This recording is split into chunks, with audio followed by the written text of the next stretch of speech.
Aujourd'hui, le 2 juillet 2024, première lecture. Quand le Seigneur Dieu a parlé, qui refuserait d'être prophète? Lecture du livre du prophète Amos. Écoutez cette parole que le Seigneur prononce. Contre vous, fils d'Israël, contre tout le peuple qu'il a fait monter du pays d'Égypte, je vous ai distingué, vous seuls, parmi tous les peuples de la terre, aussi je vous demanderai compte. De tous vos crimes. Deux hommes font-ils route ensemble? Sans s'être mis d'accord? Est-ce que le lion rugit dans la forêt? Sans avoir de proie? Le lionceau va-t-il crier du fond de sa tanière, sans avoir rien pris? L'oiseau tombe-t-il dans le filet posé à terre, sans y être attiré par un appât? Le piège se relève-t-il du sol, sans avoir rien attrapé? Va-t-on sonner du cor dans une ville, sans que le peuple tremble? Un malheur arrive-t-il dans une ville, sans qu'il soit l'œuvre du Seigneur? Car le Seigneur Dieu ne fait rien, sans en révéler le secret à ses serviteurs les prophètes. Quand le lion a rugi, qui peut échapper à la peur? Quand le Seigneur Dieu a parlé, qui refuserait d'être prophète? J'ai tout détruit chez vous, comme Dieu a détruit Sodome et Gomorrhe, vous étiez comme un tison sauvés de l'incendie. Et vous n'êtes pas revenus à moi. Oracle du Seigneur.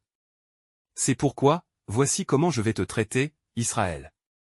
Et puisque c'est ainsi que je vais te traiter, prépare-toi, Israël, à rencontrer ton Dieu. Parole du Seigneur. Nous rendons grâce à Dieu. Psaume. Seigneur, que ta justice me conduise. Tu n'es pas un Dieu ami du mal, chez toi, le méchant n'est pas reçu. Non, l'insensé ne tient pas devant ton regard. Tu détestes tous les malfaisants, tu extermines les menteurs, l'homme de ruse et de sang, le Seigneur le hait. Pour moi, grâce à ton amour, j'accède à ta maison, vers ton temple saint, je me prosterne, saisi de crainte. Évangile.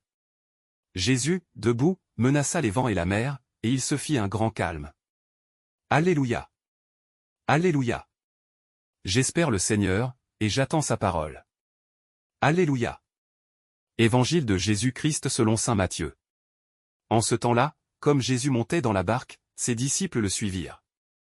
Et voici que la mer devint tellement agitée que la barque était recouverte par les vagues. Mais lui dormait. Les disciples s'approchèrent et le réveillèrent, en disant, « Seigneur, sauve-nous. Nous sommes perdus. » Mais il leur dit, « Pourquoi êtes-vous si craintifs, hommes de peu de foi ?» Alors, Jésus, debout, menaça les vents et la mer, et il se fit un grand calme. Les gens furent saisis d'étonnement et disaient, « Quel est donc celui-ci, pour que même les vents et la mer lui obéissent ?» Acclamons la parole de Dieu. Louange à toi Seigneur Jésus.